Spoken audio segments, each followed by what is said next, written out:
नमो वरिहन्ताणं नमो सिद्धाणं नमो आयरीयाणं नमो वज्रायाणं नमो लोय सव्यसाहुनं मोक्षमार्गस्य नेतारं भेतारं कर्मभूभृतां ज्ञातारं विश्वतत्त्वानां वन्दे तद्गुणलब्धये।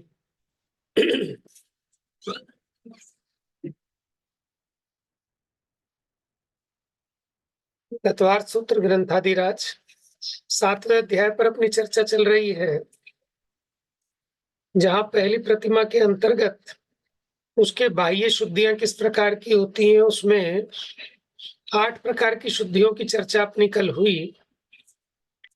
ये 8 शोच लोक मान्य है, यथा योग्य इन्हें करने से। आवाज आ रही है आप लोगों को? जी भैया अब आगे भी चली गई थी। पिक्चर क्यों नहीं है?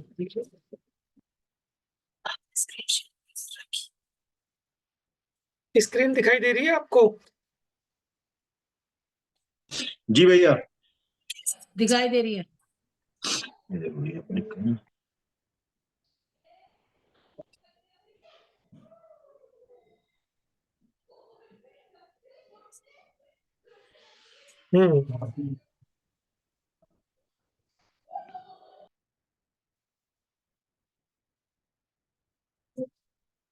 चलिए, आज कौन पढ़ेगा? पढ़ते हैं तो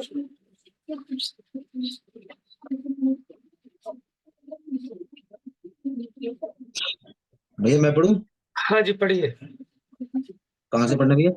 ये 8 शोच। ये 8 सोच लोक मान्य है, यथा योग्य इन्हें करने से मन की ग्लानि मिट जाती है, व्यवहार शुद्धता प्रकट होती है। इन्हें अस्वीकार करने पर धर्म का व्यवहार बिगड़ जाता है। अपने घर से स्नान कर ही जिन मंदिर जाना, वहां हाथ पैर धोकर ही अंदर प्रवेश करना, स्नान के बिना पूजन सामग्री पात्र जिनबिंब आदि का स्पर्श नहीं करना, धुली सामग्री ही चढ़ाना इत्यादि देव की विनय है। यद्यपि पाप मल दूर करने से भाव की शुद्धता प्रधान है, तथापि भगवान के आगम में 8 प्रकार की लौकिक शुद्धि कही है। इनके बिना परमार्थ धर्म भी बिगड़ जाता है। देखिए, कोई ये मुनीश्वर कह सकता है कि ये तो सब बाहर की जड़ की क्रियाएं हैं, जो आपने 8 प्रकार की शुद्धियां गिनाई। ठीक है ना? किसी को अग्नि से शुद्ध करना, किसी को भस्म से, कोई मृत्तिका से, कोई जल से, है ना? ये बाहर की शुद्धियां हैं। वास्तव में तो अंतरंग शुद्धि अपनी भावों से होती है। तो ये बात तो सच्ची है, लेकिन अगर इसका एकांत करके हम इन शुद्धियों का लोप करेंगे तो व्यवहार बिगड़ता है, और जिसका व्यवहार बिगड़ता है उसका परमार्थ भी बिगड़ जाता है। ठीक है? ऐसे ही निमित्त नैमित्तिक संबंध है बाह्य क्रियाओं का और अंतरंग परिणामों का। चलिए आगे देखते हैं। मुनीश्वर भैया जी, आप तो भीमगली की क्लास अब ऑनलाइन आया करेगी क्या? हाँ, मैं तो ऑनलाइन कर दी इसकी। सुबह भी। अच्छा, कब से? मैंने तो कल देखी थी। हाँ, 4-5 दिन से। अच्छा चलो, ये बढ़िया है। तो सुबह का क्या टाइम रहता है? सुबह 6:15 से रहती है, 6:15 अच्छा, से 7। रात रात को रात को? 8:15 से 9:15। जी भैया, ठीक है। हम्म। मुनीश्वर बाह्य सोच के लिए कमंडल रखते हैं, हाथ पैर धोकर स्वाध्याय आदि करते हैं। धर्मात्मा व्यक्ति व्यवहार आचार धर्म को नहीं छोड़ते हैं। धर्म अनेकांत रूप है, निश्चय व्यवहार दोनों का निर्विरोध रूप ही धर्म है। सर्वथा एकांत मानना धर्म नहीं है। लौकिक व्यवहार शुद्धि को नहीं मानने वाला जीव मिथ्या दृष्टि है। वह अपने धर्म कुल की निंदा करता है। अतः अपने कुल पद के योग्य बाह्य क्रिया करनी और अंतरंग में तत्वार्थ का श्रद्धान करना, तब ही लोक मूढ़ता रहित सम्यक दृष्टि है। देखिए, एक होती है खाने की दवाई, एक होती है लगाने की दवाई। तो खाने की दवाई लगाई नहीं जाती और लगाने की दवाई खाई नहीं जाती।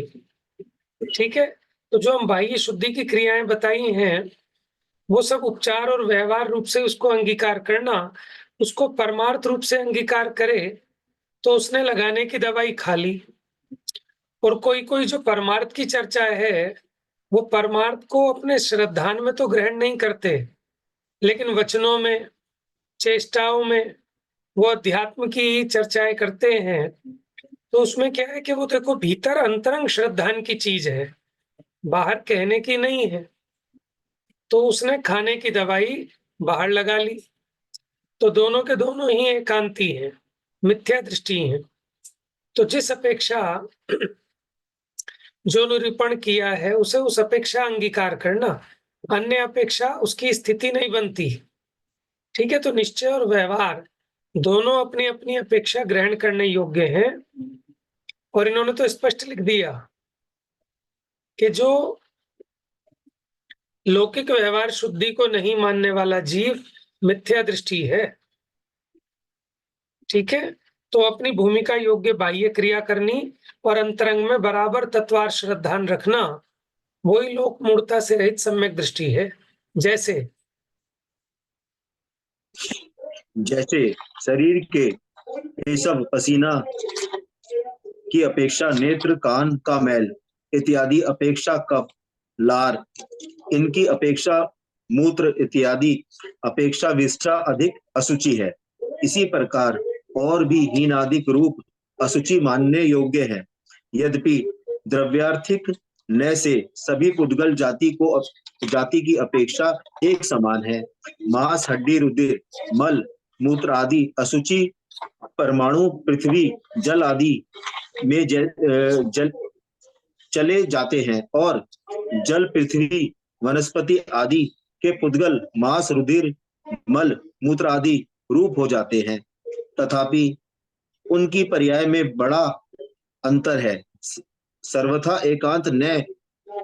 एकांत न से द्रव्य की पर्यायों में भेद नहीं मानने पर समस्त व्यवहार और परमार्थ दोनों प्रकार के धर्म का नाश हो जाएगा। अतः द्रव्य की वर्तमान कालीन पर्याय को उसी रूप में मानना उचित है।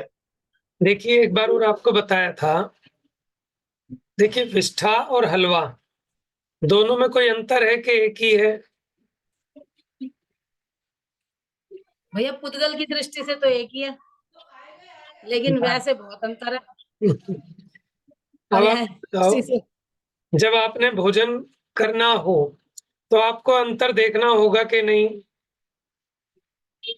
बिल्कुल देखना होगा। अब जो एकांत करे कि वो भी पुद्गल, ये भी पुद्गल, दोनों ही पुद्गल है, कोई अंतर नहीं है, ऐसा जो सर्वथा एकांत करे, अब बताओ वो सम्यक दृष्टि हो सकता है क्या? वो कहे हलवा खिला लो चाहे विष्ठा खिला लो, मैं तो खाता ही कदापि नहीं नहीं। हूँ, मैं तो खाता ही सम्यक नहीं दृष्टि हूँ। का तो व्यवहार भी बड़ा उत्तम होता है। बात समझ में आ रही है ना? तो ऐसा ये तो माने ऐसा कोई सम्यक दृष्टि जीव ऐसा पागल थोड़ी ना होता है। ठीक है? तो ऐसा एकांत नहीं करना, तो बड़ी गड़बड़ हो जाने वाली है। स्ववचन बाधित हो जाएँगे। अपनी बात से ही अपनी बात कटेगी फिर तो।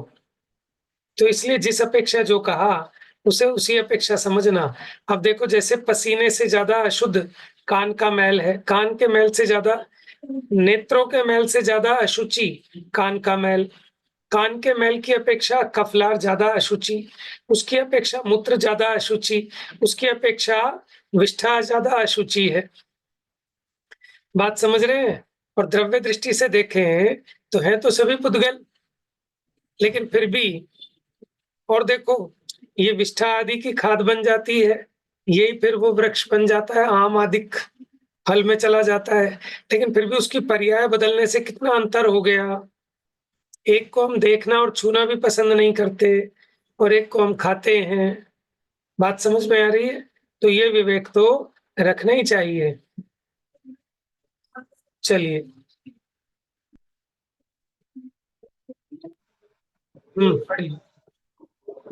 बालू बालू के पिंड करने अग्नि में दूध होने, पंचाग्नि साधने, ग्रहण में स्नान करने, चंडाल आदि को दान देने, कूप, पीपल, रुपया, सिक्के, गाय, मृतक, पितर लक्ष्मी को पूजने में धर्म मानना लोक मूढ़ता है। कूप, बावड़ी, तालाब खुदाने, बाग लगाने, अपनी या अन्य की कन्या का विवाह करने इत्यादि में धर्म मानना, शनि, कुत्ते आदि कुग्रह की शांति के लिए दान देने से अपना दुख दूर होना मानना इत्यादि ग्रहित मिथ्यात्व संबंधी सभी क्रियाएं लोक मूढ़ता है। हाँ जी भैया, आपने तो केतु का नाम ही चेंज कर दिया। उसका भैया केतु, अच्छा केतु। ये केतु नाराज हो जाएगा फिर आप पे। राहु केतु वैसे ही खतरनाक है, पूरी दुनिया इनसे डरती है, और आपने नाम ही कुछ और बोल दिया। हेतु बोल दिया शायद मैंने। आपने कुत्ता बोल दिया, कुत्ता। अच्छा ठीक है। देखो, ये जगत जो है ना, इसमें धर्म मानता है। माने वो बालू के पिंड, आपने वो कहानी वगैरह भी सुनी होगी कि एक आदमी स्नान करने गया नदी के किनारे। अब उसके पास लोटा था, उसने कहा लोटा कहाँ छुपाऊं। उसने लोटे को रेत के नीचे दबा दिया और रेत का पिंड बना दिया। ठीक है, और नहाने चला गया ताकि कोई चोरी ना हो जाए, रेत में छुपा दिया। अब जब वो नहा के आया तो उसने देखा वहां 50 पिंड बन गए। समझ गए? तो ऐसे लोक मूढ़ता में लोग इस प्रकार की भी मान्यता रखते होंगे कुछ, कि बालू के पिंड बनाना। तो वो कहते हैं देखो, देखा देखी कितनी ग्रहित मिथ्यात्व मान्यताएं चल पड़ती हैं। अग्नि में जलना, पंचाग्नि साधना, ग्रहण में स्नान करना, चंडाल को दान देना, ठीक है, कूप, पीपल, रुपया, सिक्के, गाय, मृतक, दई पितर, लक्ष्मी, इनको पूजने में धर्म मानना, ये सब लोक मूढ़ता है। और देखो, अपनी कन्या का अन्य की कन्या का विवाह कराने में धर्म मानना, लोग धर्म मान के कराते हैं, लेकिन उसमें धर्म नहीं है, और उसमें धर्म मानना ये लोक मूढ़ता है। शनि, केतु आदि कुग्रह की शांति के लिए दान देने से अपना दुख दूर होना मानते हैं। लोग कहते हैं ना, हम पे शनिचर चढ़ा है, राहु की दशा है, केतु है, उसके लिए दान आदि देते हैं और धर्म मानते हैं। ये सब ग्रहित मिथ्यात्व संबंधी क्रियाएं लोक मूढ़ता है। ठीक है, आगे पढ़िए। भैया भैया एक बात बताइए, जो ग्रहण में गर्भवती के लिए मन करते हैं, एक गर्भवती को मिनट भैया, सचिन करना भैया, चाहिए। एक मिनट आप म्यूट हाँ करना जी। जरा। आप 1 मिनट म्यूट करो। हाँ, आप पूछिए।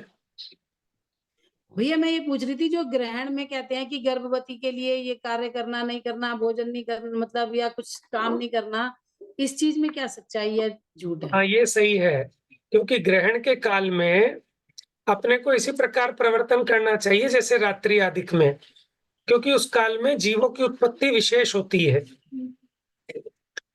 तो इसलिए उसमें गर्भवती से क्या मतलब है? फिर तो किसी को भी देखो, नहीं करना चाहिए। नहीं नहीं, किसी को भी नहीं करना चाहिए। ऐसा नहीं कि गर्भवती को, ये तो ये लोग कहते हैं उस तरह से। जैसे देखो, बाहर अगर बादल छाए हों, ठीक है ना, तो हमारे लिए तो वो अंधकार जैसे ही है, रात्रि जैसे ही है। ऐसे ही ग्रहण के काल में जैसे धूप छाया से कई बार जीवों की उत्पत्ति ज्यादा हो जाती है ना। आप देखें आपके घर में, किचन में चींटी वगैरह ज्यादा हो जाती है, कहीं धूप आ रही हो, फिर थोड़ी छाया एकदम हो जाए, तो वहां बहुत सारे जीव उत्पन्न हो जाते हैं। ठीक है ना, उस वातावरण के कारण। तो इसी प्रकार ग्रहण के काल में माने जीवों की उत्पत्ति विशेष होती है। इसलिए उस काल में अपना ध्यान सामायिक माने आरंभवादी कार्यों से बचना चाहिए। जितने भी हिंसा के कार्य हैं, आरंभ है, प्रवर्तना है, ताकि जीवों की हिंसा ना हो, कम से कम हो।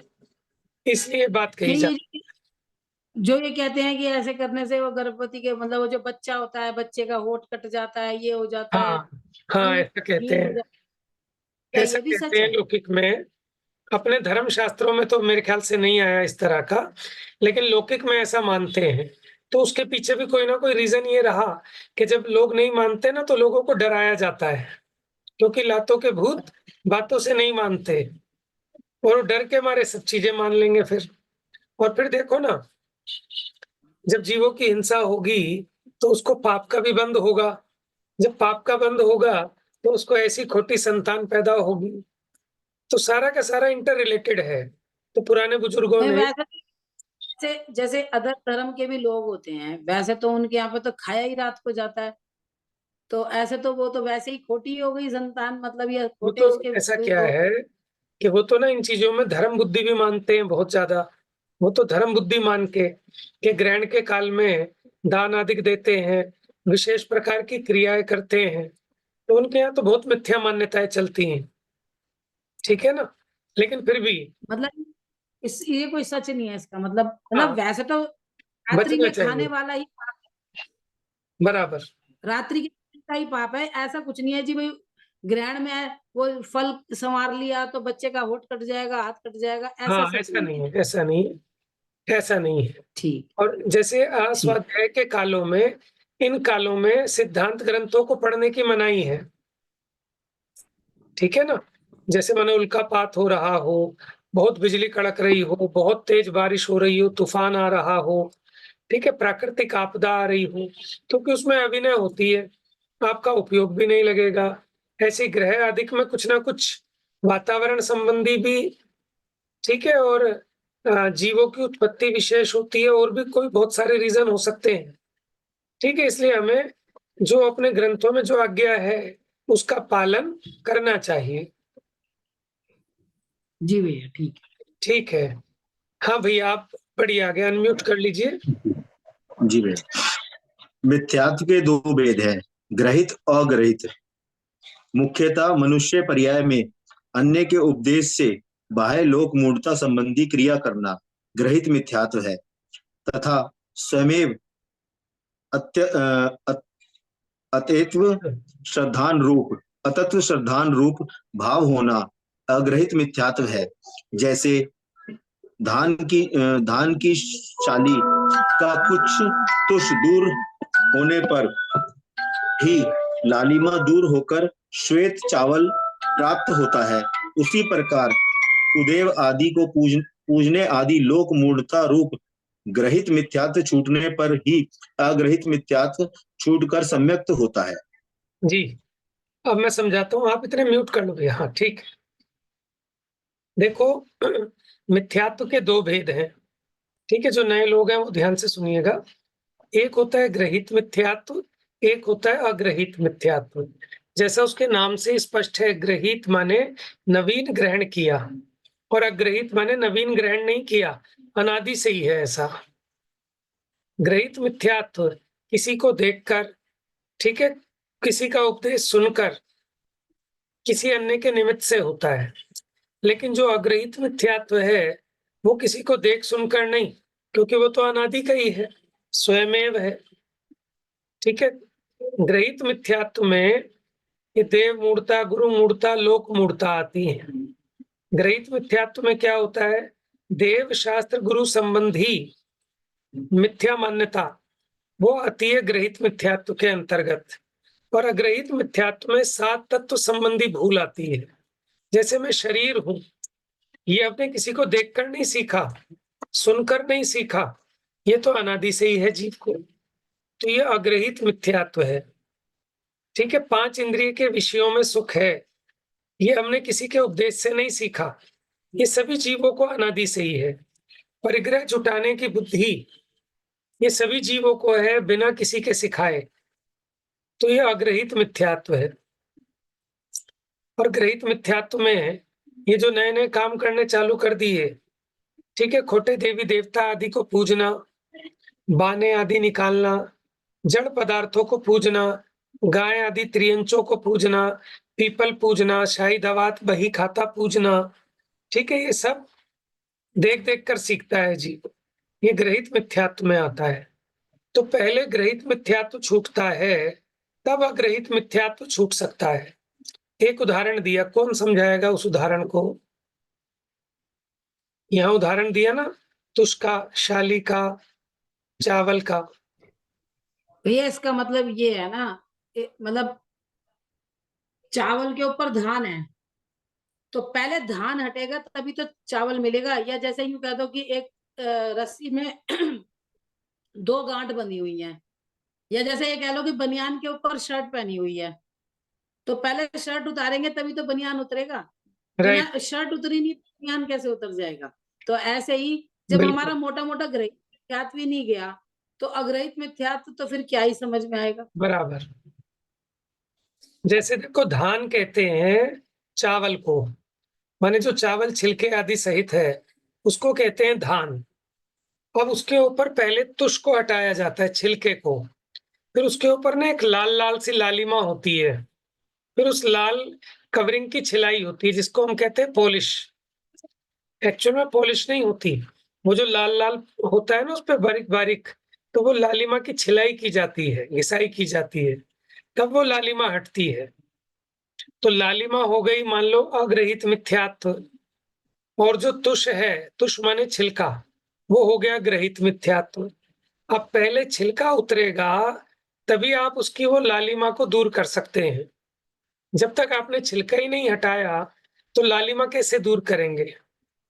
जैसे गोले पर ऊपर एक नरेटी होती है, मोटी मोटा छिलका, फिर उसके अंदर लाल लाल वाला बारीक बारीक छिलका होता है।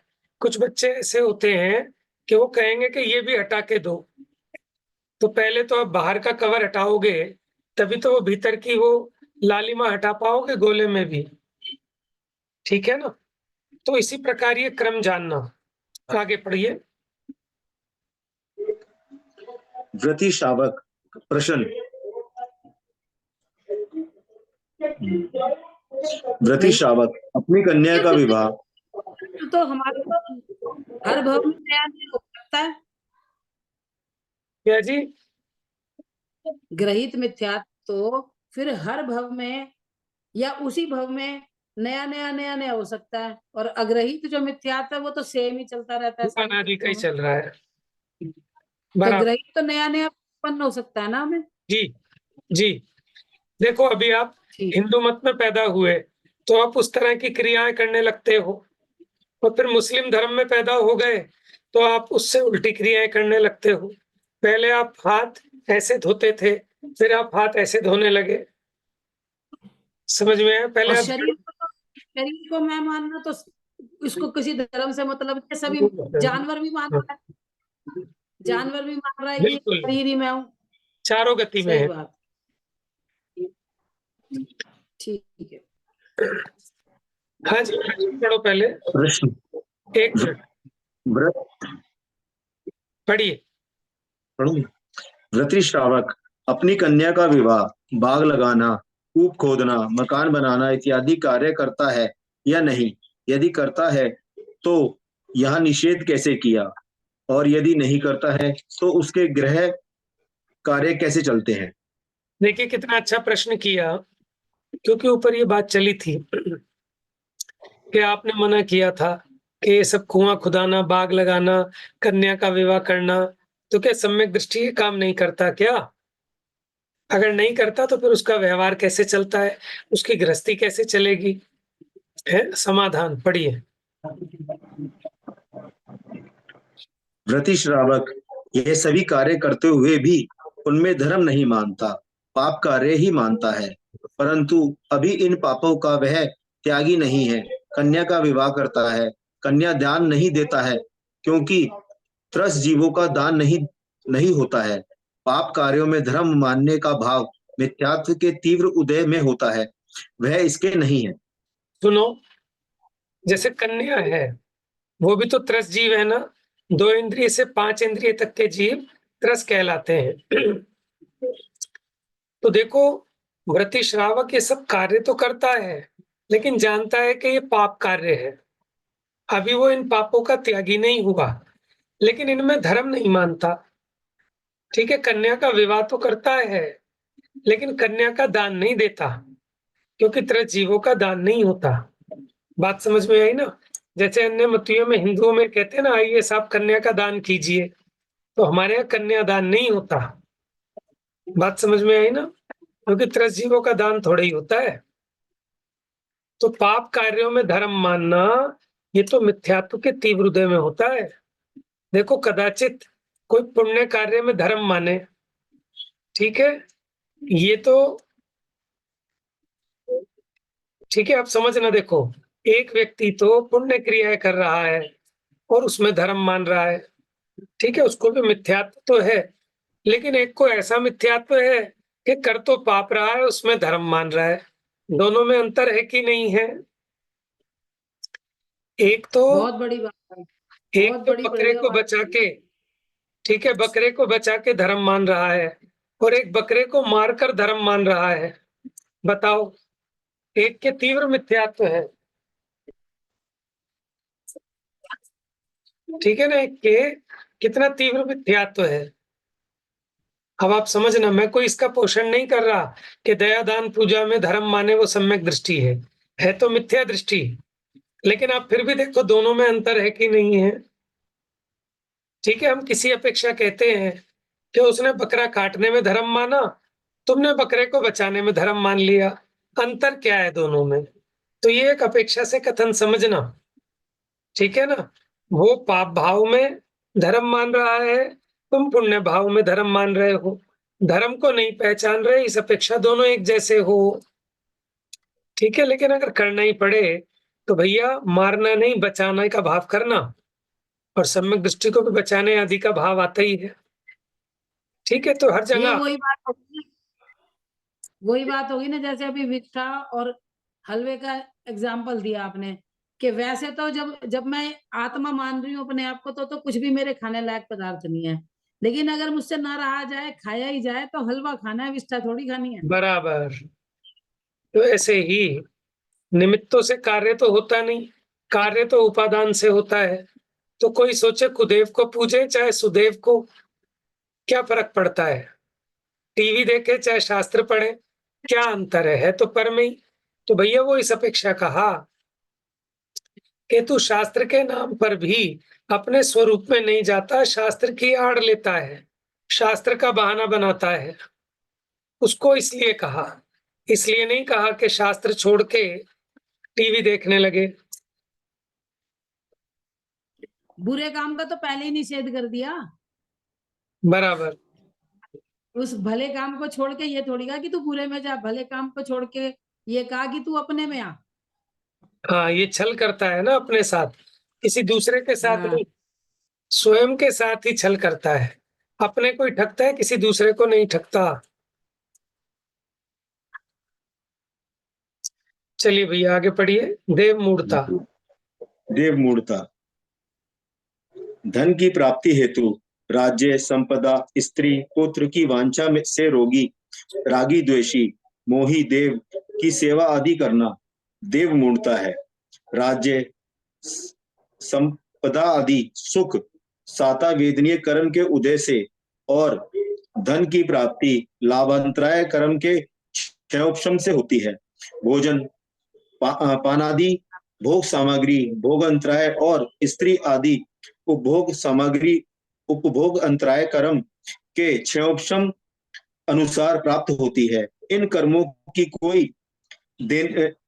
को कोई देने हरने में सामर्थ्य नहीं है। कुल की रक्षा के लिए कुल देवी को पूजते हुए भी कुल का विध्वंस देखा जाता है। लक्ष्मी के लिए लक्ष्मी देवी को पूजते हुए भी दरिद्रता हो जाते हैं, दरिद्री हो जाते हैं। शीतला देवी को पूजते पूजते भी संतान का मरण हो जाता है। देव पितर आदि को पूजते हुए भी रोग बढ़ जाते हैं। देखिए वास्तव में साक्षात दिखाई देता है कि ये सारी सामग्री तो अपने कर्म के उदय के प्रमाण मिलती है। नहीं तो कुल देवी को पूजते पूजते भी कुल का नाश हो जाता है, लक्ष्मी को पूजते पूजते दरिद्री हो जाते हैं, है ना। शीतला को पूजते हुए भी संतान का मरण हो जाता है, देवी पितर को पूजते हुए भी रोग बढ़ जाते हैं। तो सब विपरीत काम देखे जाते हैं। तो इससे इनका नियामकपना नहीं है, वो तो कर्म के उदय के हिसाब से अपना सुख दुख होते हैं। और रागी द्वेषी में देव पने की कल्पना, यही देव मूढ़ता है। ठीक हो, हमें देव ऐसा चाहिए कि हमारा क्या लक्ष्य है? हमारा लक्ष्य सुखी होना है। तो जो सुखी हो वही तो हमारा आदर्श हो सकता है। हमारा लक्ष्य राग द्वेष मिटना है, वीतराग भाव की प्राप्ति करना है, तो हमारा आदर्श भी तो पूर्ण वीतरागी ही होगा। रागी द्वेषी हमारा आदर्श नहीं हो सकता। आगे पढ़िए।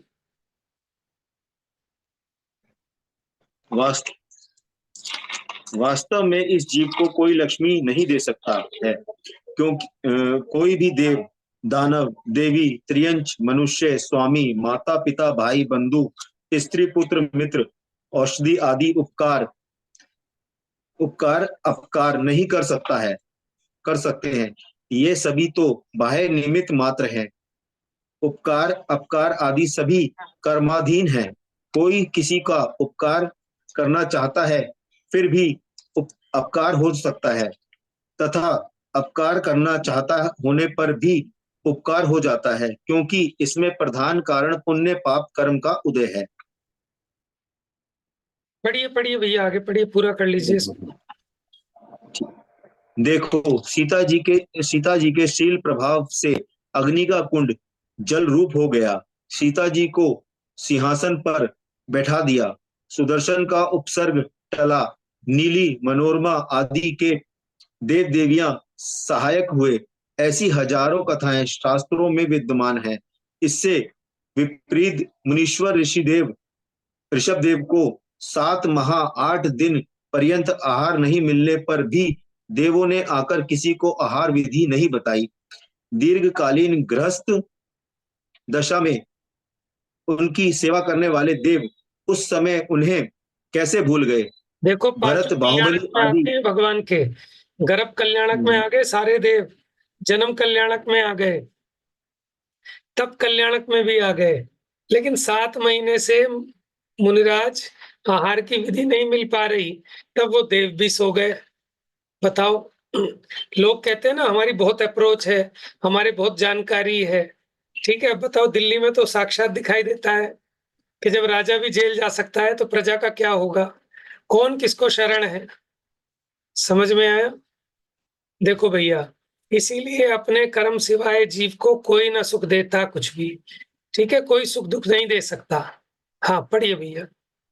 भरत, बाहुबली आदि भरत, बाहुबली आदि 1 पुत्र 101 पुत्र, ब्राह्मी सुंदरी दोनों पुत्रियों को उन्होंने स्वयं मुनि श्रावक का समस्त धर्म पढ़ाया था। उस समय उन्हें भी विचार नहीं आया कि मुनिराज आहार के लिए चर्या करते हैं। अंतराय कर्म के मंद हुए बिना कोई सहायक हो। देखो, अंतराय कर्म का कौन हो? उदय था। जब तक अंतराय कर्म का मंद उदय नहीं होगा तो कोई सहायक नहीं हो सकता। ठीक है, हमें किसी पे नाराज होने की जरूरत नहीं है। ये अपने अंतराय कर्म का उदय होता है तो सामने वाले की बुद्धि भी काम नहीं करती। आप भोजन करने बैठे और आपने पहले कह दिया था कि मैं एक बार भोजन करूंगा, ठीक है ना, भोजन के बाद लड्डू जरूर दे देना, और फिर भी भूल गए, तो क्या होगा? गुस्सा आएगा ना। पहले ही समझाया था, फिर भी लड्डू नहीं दिया, अब मैं खा ही नहीं पाऊंगा। फिर वो मर्यादा के बाहर हो जाएगा कि भैया वो क्या करे दूसरा व्यक्ति, अपना अंतराय कर्म के उदय बिना समझ में उस सामग्री की प्राप्ति संभव ही नहीं है। तो अगर हम इस प्रकार कर्म विपाक का विचार करें तो धर्म ध्यान का एक भेद होता है, विपाक विचय नामक धर्म ध्यान। ठीक है, कर्मों के उदय विपाक आदि का विचार करना, अपने परिणामों में समता रखना। आचार्यों ने नाना प्रकार से विधि बता दी कि भैया तू किसी भी तरह शांत रहे, अब तुझे जैसे समझ में आता है वैसे समझ ले, लेकिन उपाय शांति का यही है कि किसी दूसरे के आधार से, किसी दूसरे के कारण तेरा सुख दुख नहीं होता। तेरे अपने स्वयं की मान्यता से, अपने परिणाम से ही तेरा सुख दुख है। पांचों पांडव पांचों पांडव मुनियों को दुष्ट बैरी ने अग्नि के तप्त कर लोहे के गहने पहना दिए। उस समय कोई देव सहायक नहीं हुआ। 3 दिन तक अपने बच्चों सहित श्यालिनी सुकुमाल मुनिराज को खाती रही। दुष्ट राजा ने 500 मुनियों को धानी में पेल दिया। अब किसी भी देव ने आकर क्यों नहीं बचाया। अतः यह निर्णय दृढ़ करना ही तत् संबंधी अशुभ कर्म का उपशम और शुभ कर्म का उदय हुए बिना कोई भी अपनी सहायता करने में समर्थ नहीं है। देखो, दोनों तरह के इस उदाहरण दे दिए, प्रकार धानी दोनों तरह के उदाहरण दे दिए। लोगों को लगता है कि मैं साहब 20 साल से पूजा कर रहा हूँ, मैं इतना धर्म करता हूँ, फिर भी मेरे इतने पाप का उदय क्यों आ गया? अरे तू इनसे भी बड़ा धर्मात्मा है क्या? ये पांचों पांडव, गजराज मुनि, सुकमाल मुनिराज, उन पे तो कैसे कैसे उपसर्ग आ गए। इस चीज से तोल थोड़ी है धर्मात्मा और अधर्मात्मा का। पाप का उदय तो धर्मात्माओं के भी आ जाता है। 500 मुनिराजों को घानी में पेल दिया कि तुम सोचते हो हमने तो नमोकार मंत्र पढ़ा, हमारा कैसे बिगाड़ हो गया? अरे वो तो नमोकार मंत्र में खुद शामिल हैं, पंच परमेष्ठी में। मुनिराज, आचार्य, उपाध्याय, साधु, उनको भी घानी में पेल दिया गया। तो भैया वहां देवों ने भी आकर क्यों कुछ नहीं किया? तो ये निर्णय दृढ़ कर लेना कि तत्संबंधी अशुभ कर्म का उपशम और शुभ कर्म का उदय हुए बिना कोई भी अपनी सहायता करने में समर्थ नहीं है, और अपने परिणामों को विचलित नहीं करना चाहिए। पाप का तीव्र उदय होने पर ये सोचता है कि मैं गलत मार्ग पे चल रहा हूँ, ठीक है, मेरा धर्म बेकार है, अब हम दूसरों का धर्म अंगीकार करेंगे। तो भैया ऐसा नहीं है, ठीक है। उस धर्म के फल में क्या होता है कि पाप का उदय कितना भी आए, लेकिन आपके परिणामों में समता बनी रहे, इसका नाम धर्म है। जो धर्म को धारण करता है उसे पाप कर्म का उदय भी दुखी नहीं कर पाता। तो धर्म का सच्चा फल तो ये है। अब हमने रत्नकरण श्राप का 4 चालू किए कर रहे हैं, उसकी प्रस्तावना में भी ये विषय आया था, कार्तिक अनुप्रेक्षा से उद्धृत किया था कि कोई किसी का भला बुरा नहीं कर सकता, तो इसलिए खोटे देवी देवताओं को पूजना व्यर्थ है, ठीक है। उसमें धर्म का स्वरूप आएगा कि धर्म किसे कहते हैं, धर्म क्या है, ठीक है। अब शेष चर्चा कल करेंगे। इस प्रकार धनादि के लिए चंडी भवानी आदि को पूजना देव मूढ़ता है। अब आगे इसका खुलासा कल। जा वाणी के ज्ञान से सूझे लोकालो, तो वाणी मस्तक नमो सदा देते हूँ धो।